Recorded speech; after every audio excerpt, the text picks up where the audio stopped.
दोस्तों, rules of 29 official पर आपका हार्दिक स्वागत, अभिनंदन, आभार। दोस्तों, कल हनुमान बेनीवाल जी के घर पर उनकी पुत्री के जन्मदिन की पार्टी थी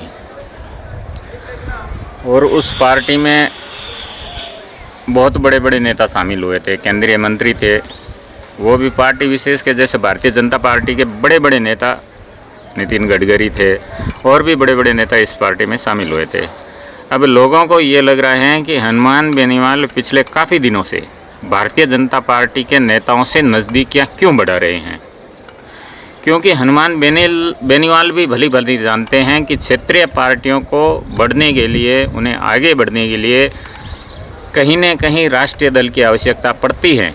चाहे आप किसी भी राज्य के क्षेत्रीय दल को देख लो, उन्होंने कभी न कभी राष्ट्रीय दल के साथ गठबंधन निभाया है और लंबा निभाया है। तब जाकर के उनका बेस तैयार हुआ है, तब जाकर के वो स्टेट में अपनी राजनीति कर पाए। चाहे आप लालू प्रसाद यादव को ले लो, समाजवादी पार्टी को मुलायम सिंह यादव को ले लो, उन्होंने कभी न कभी, चाहे वो भाजपा के साथ हो या कांग्रेस पार्टी के साथ हो, यानी राष्ट्रीय दो बड़े दल हैं, उनके साथ में उन्होंने लंबा गठबंधन किया है। तब जाकर के अपना बेस तैयार होता है, अपने कार्यकर्ता तैयार होते हैं और अपने नेता डेवलप होते हैं। और हनुमान बेनीवाल ये भली भांति जानते हैं कि कहीं न कहीं मुझे भी इन बड़े दो दलों में से किसी एक दल का सहयोग लेना होगा, तब जाकर के लोग हमसे जुड़ पाएंगे। क्योंकि जब जब क्षेत्रीय दल किसी भी स्टेट में उभरा है, अस्तित्व में आया है, तो उसे बहुत लंबा सफ़र तय करना पड़ा है। तब जाकर के वो, अगर हम अपवाद के तौर पर आम आदमी पार्टी को छोड़ दें, तो जितने भी क्षेत्रीय दल उभरे हैं उन्होंने बहुत लंबा संघर्ष किया है, उनकी लंबी राजनीतिक लड़ाइयाँ रही हैं, तब जाकर के वो सत्ता के शिखर तक पहुँचे हैं। तो ऐसे ही हनुमान बेनीवाल सत्ता के शिखर तक नहीं पहुँच सकते हैं जब तक कि वो किसी बड़े दल का सहयोग नहीं लेंगे, बड़े दल के साथ अपनी राजनीतिक साझेदारी नहीं बढ़ा पाएंगे। इसलिए हनुमान बेनीवाल ये भली भांति जान चुके हैं, अगर राजस्थान में बड़ा दल बनना है, बड़ी ताकत बननी है, तो कहीं ना कहीं, क्योंकि कांग्रेस के पाले में तो शायद वो जा नहीं सकेंगे, इसलिए, और कहीं ना कहीं हनुमान बेनीवाल की जो विचारधारा है, राजनीतिक विचारधारा, वो भाजपा से मेल खाती हुई भी हमें दिखती है। तो हनुमान बेनीवाल का झुकाव है वो भारतीय जनता पार्टी की तरफ ज़्यादा है, और इतिहास में भी भारतीय जनता पार्टी के साथ में हनुमान बेनीवाल गठबंधन में रह चुके हैं, तो उनके साथ में इतनी असहजता उन्हें नहीं होगी। इसलिए लगातार अगर आप पिछले 1-2 महीनों से देखेंगे तो भाजपा के जितने भी बड़े नेता हैं, मोदी और शाह को छोड़ दें, तो कहीं ना कहीं हनुमान बेनीवाल के बीच में, उनके बीच में नज़दीकियाँ हमेशा बढ़ती रही है। वो किसी न किसी बहाने से मिलते रहे हैं, और भाजपा भी चाहती है कि राजस्थान इकाई का एक जाट नेता, अब राजस्थान के जाट क्या कह रहे हैं कि भाजपा भी कांग्रेस की राह पर चली है, क्योंकि पूरे 3-4 साल संघर्ष जाट ने किया, लाठियाँ खाई, हड़तालें की, प्रदर्शन किए, और जब लगा कि अब सत्ता आ सकती है तो उस टाइम एकाएक प्रदेश इकाई का अध्यक्ष चेंज कर दिया गया।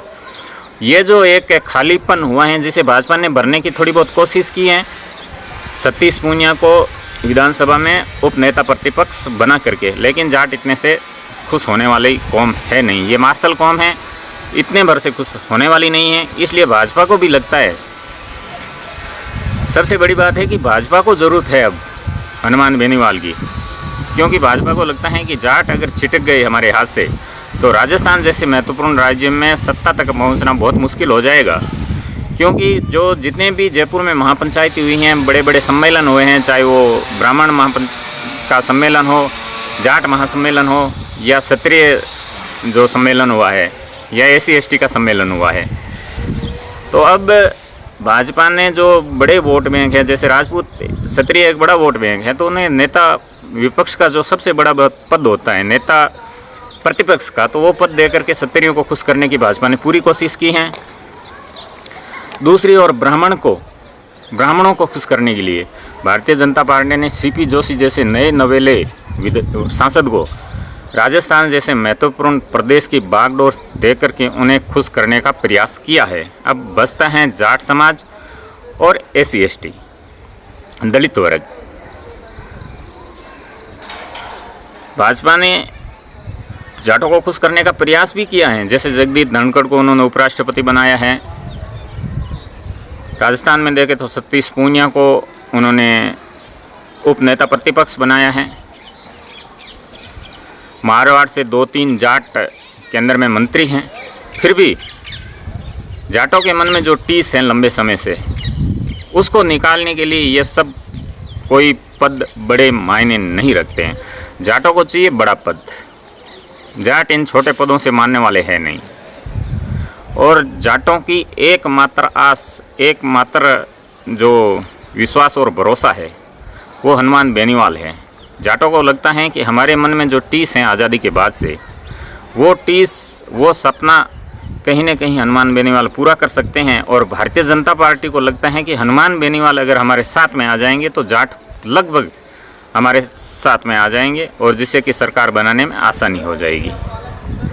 अब कौन किस करवट बैठेगा ये तो आने वाला समय बताएगा, लेकिन जैसे जैसे चुनाव नज़दीक आए जाएंगे स्थितियाँ स्पष्ट होती जाएगी। और अब एक जो पद होता है महत्वपूर्ण पद, जो चुनाव कैंपेन समिति होती हैं, उसका चेयरमैन अब भारतीय जनता पार्टी किसे बनाती है? क्या भारतीय जनता पार्टी वसुंधरा राजे को वो पद देती हैं, या फिर सुनने में यह आ रहा है कि दलित नेता राज्यसभा सांसद किरोड़ी लाल समिति का अध्यक्ष बनाया जा सकता है। अगर किरोड़ी लाल मीणा को भाजपा चुनाव अभियान समिति का अध्यक्ष बना लेती हैं तो भाजपा लगभग, हमेशा हम सब मानते हैं कि सोशल इंजीनियरिंग में भाजपा कीमती समय दिया, उसके लिए आपका बहुत बहुत आभार।